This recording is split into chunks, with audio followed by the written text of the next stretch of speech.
It's classic Final Fantasy and Chrono Trigger meets Star Wars. I'd say if you like those two franchises, this is made for you. I would be bummed if someone liked the original Final Fantasy VII and didn't like this game. I think it takes so much from it, and sci-fi in general, I think you'll like this game.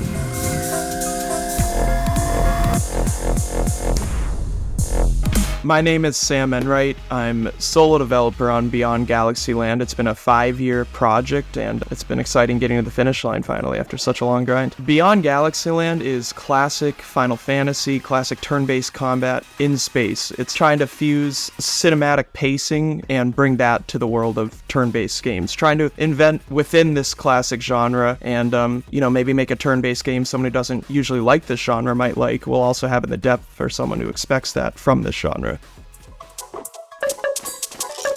The inspirations for Beyond Galaxyland are my two favorite games of all time, which is Chrono Trigger and the original Final Fantasy VII. I feel like within the turn-based genre, those are the cliche ones to like, but I just feel like they did so much well, and I just fell in love with those as a child. So with Chrono Trigger, I think that game has a unique pacing. It's only a 15-hour long story, and it accomplishes so much within that time, and that's what I tried to bring to Beyond Galaxyland. And then Final Fantasy VII, just the story, the epicness, the sort of occasional seriousness that maybe Chrono Trigger doesn't have as much. And then, beyond that, it's inspired by a ton of classic sci-fi movies. I love the original Alien, Aliens, Terminator, Star Wars, Hitchhiker's Guide to the Galaxy, lots of different influences there. Beyond Galaxyland's about this average high school kid, Doug, and basically Earth's under attack from this force called the End. It's sweeping through the universe, wiping out planets entirely, really epic stuff, and Doug gets taken away to this world of Galaxyland. Basically, this one advanced race is rescuing species from extinction and placing them in this intergalactic zoo called Galaxyland.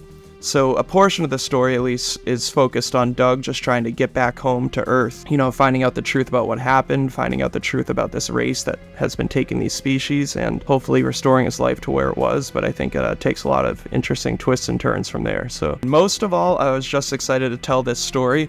And there's certain moments in the storyline that I'm very excited for. Like the end, I feel like the ending's exciting. There's also a moment early in the game where, I don't want to say it's Game of Thrones-y, but something big happens, and I think it sort of sets the story up to be more serious than you would think it is. I think it kind of lures you in with its silliness, but tells this really serious story ultimately. I'm just really excited to see players experience the different story beats and twists. A lot of people, I feel like maybe they do appreciate this, but I feel like nowadays it's sort of a lost art that in these older games, the soundtrack was half the storyline almost. It's so critical to the feeling. And then when the soundtrack cuts out, a boss is approaching, so you can even have really well-crafted negative space within the soundtrack. But within Beyond Galaxy's soundtrack, I try to make it nostalgic, I try to make a soundtrack that people who like the genre will recognize what I'm doing. But I also come from electronic music backgrounds, so I try to really do some weird things with the soundtrack. And I think the soundtrack does a good job of blending those two worlds, classic video game soundtracks and modern electronic music, and kind of inventing from there. And I really hope, the dream of mine would be that the soundtrack's one of the big ways this game separates itself from the crowd, and I believe it does that. Getting back to the previous question about what I'm excited about people playing, I'm definitely excited about people listening to the soundtrack for this game.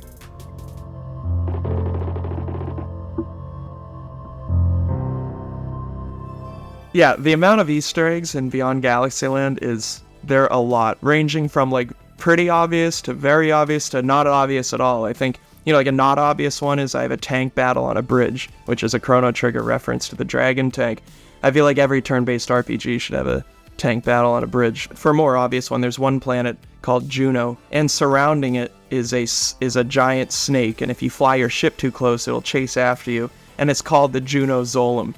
So that one's basically in there specifically for Final Fantasy VII OG fans. So you have to get a ship fast enough to be able to get by the Juno Zolom if you want to get to Juno, which is an optional planet entirely in itself. There's lots. There's so many, but I take pride in hiding them as well. I don't think breaking the fourth wall super hard is that great of a thing to do when you're trying to build immersion, which is what this game aims for, so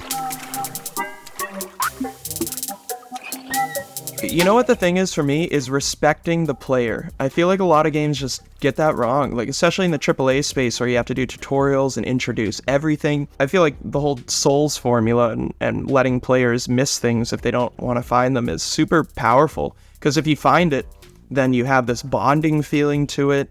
You know, you feel the sense of discovery that's lost if you're walked through stuff like this. There's a couple planets in the game that aren't even remotely mentioned by the story. My design philosophy was just put them there. Let the player find them if they want, and not find them if they don't. And, you know, hopefully the game creates a sense of adventure that would make them want to, you know, get all the content and see those planets. So, yeah. You know, ultimately I made this game because I felt like this genre could use this game. I'm trying to do things a little bit differently within this genre. I've always said, like, to the publisher that I think there's two groups of people who will like this game, and there's people who will like it because it's a turn-based RPG, you know, a good combat system, a good story, etc. But then there's group B, who I think will really hopefully appreciate what I've done within this genre, with the music being different, the storytelling pacing being different, and success to me just looks like people seeing what I've done differently within this genre and trying to push things forward in terms of storytelling and stuff like that. And just people enjoying the game, honestly. I mean, I do have to make a living from this game, I hope, so success looks... There's a lot of different aspects of success I'm hoping for, but honestly what drives me is just people enjoying the game. Beyond Galaxyland is out now for Nintendo Switch, PC, PS4, PS5, Xbox Series S and X, and Xbox One. So if you think you'd enjoy it, please give it a go. I'd love for you to check it out. Thank you.